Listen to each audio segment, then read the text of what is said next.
Saudara-saudara, Anda pasti masih mengingat ada beberapa kali isu yang amat sensitif berlaku di parlimen, sehingga ia menimbulkan kekecohan yang melibatkan berhari-hari, berminggu-minggu, bahkan sampai keluar daripada parlimen. Apabila perkara berkaitan dengan perkauman dan juga seksis yang seringkali muncul secara tidak sengaja atau sengaja, secara tersirat ataupun tersurat, ianya kadang-kadang boleh dikesan oleh netizen berlaku di parlimen. Meskipun di parlimen tidak ada boleh dibawa dalam mahkamah, tetapi ianya kadang-kadang boleh dikesan oleh netizen dan netizen juga muak dengan perbuatan itu. Sehingga apabila ia menjadi lebih besar, keadaan parlimen seakan-akan menjadi seperti zoo pula. Tengking-menengking, maki-memaki, ada lagi orang ugut-mengugut, semua itu pernah berlaku di parlimen. Namun demikian, keputusan terkini oleh Speaker Dewan Rakyat, Speaker Parlimen, ialah apabila beliau mengatakan ahli parlimen yang akan mengeluarkan kata-kata perkauman seksis di parlimen akan didenda RM1.000. Sebagai penganalisis politik dan peminat kepada politik di Malaysia, saya sangat menyokong perkara ini. Bahkan saya hairan kenapa hanya RM1.000. Sepatutnya sebagai menjadi teladan kepada rakyat Malaysia, sebagai menjadi satu pengajaran kepada rakyat Malaysia bahawa kita menolak perkauman dan juga seksis, yaitu gangguan-gangguan berkaitan dengan seksual dan jantina. Sepatutnya denda yang dikenakan bukan RM1.000. Kerana pada pendapat saya, ahli-ahli parlimen yang ada di Malaysia, kalau RM1.000 itu macam tai gigi diorang saja. Orang sahabat cakap, macam tai gigi diorang saja. Kenapa? Mereka ada banyak duit. Itu hanya di celah-celah gigi mereka kalau RM1.000 sahaja. Mereka mungkin tidak akan takut dengan denda itu semata-mata. Jadi saya mencadangkan, biarlah ianya lebih tinggi lagi. Contohnya RM10.000 setiap satu kesalahan. Kerana kalau tidak, ianya tidak akan ditakuti. Ianya tidak akan dituruti. Dan yang paling penting, ia memberi isyarat kepada rakyat Malaysia, netizen khususnya, kita semua yang mengikuti parlimen, menjadi isyarat kepada kita bahawa negara kita ini menolak perkauman dan juga seksis. Kita tahu bahawa negara ini berbilang kaum, juga mempunyai sentimen yang amat kuat dari segi agama.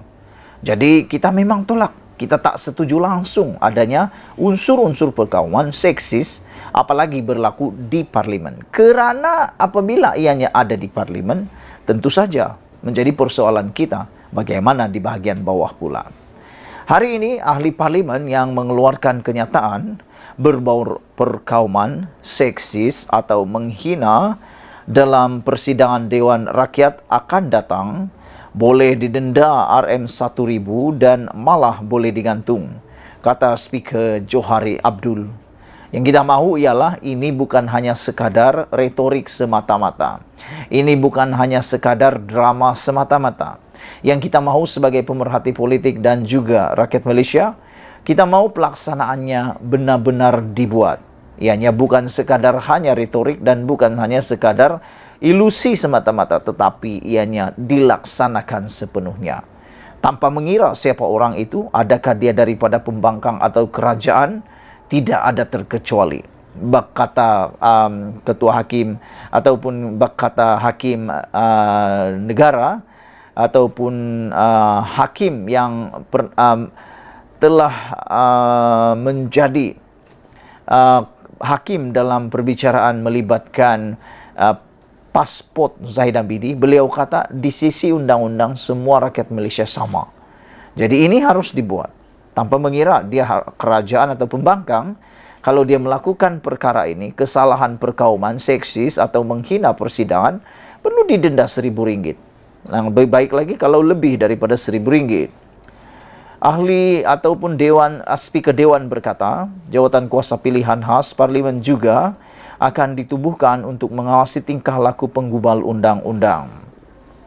Johari pada wawancara bersama Berita Harian yang disiarkan hari ini menjelaskan peruntukan untuk menenda ahli parlimen yang ingkar RM 1000 sudah wujud di bawah Akta Majelis Parlimen Keistimewaan dan Kuasa 1952. Namun ia tidak pernah digunakan. Malah kita bercadang untuk meningkatkan lagi jumlah denda ini melalui pindaan akta. Melalui pindaan akta itu. Itulah yang saya kata tadi. Saya sangat setuju kalau denda itu ditingkatkan. Bukannya dikurangkan apalagi dilupakan. Selain itu, ahli parlimen yang terbabit juga boleh dihadapkan ke jawatan kuasa hak dan kebebasan parlimen dengan hukuman maksimum digantung daripada parlimen selama 6 bulan. Yang jarang digunakan speaker sebelum ini katanya. Ini bagus. Tapi takut jugalah kan ahli parlimen sengaja pula digantung. Kalau digantung 6 bulan, tidaklah payah datang lagi di parlimen. Takut jugalah kita kan kalau benar-benar ini dibuat yang gantung, ada pula yang sengaja mau digantung. Takut sajalah kan. Kekecewaan suara merupakan perkara biasa di Dewan Rakyat dan kenyataan menghina kadang-kadang dihamburkan. Terdapat juga ahli parlimen yang mengeluarkan kenyataan berbaur perkauman atau seksis. Menjadi amalan biasa untuk speaker meminta ahli parlimen memohon maaf atau menarik balik kenyataan mereka, walaupun ia kadang-kadang gagal mengatur kekecewaan tersebut. Sementara itu, Johari berkata pihaknya akan mengeluarkan garis panduan untuk dirujuk oleh ahli parlimen berhubung kenyataan yang menyinggung perasaan.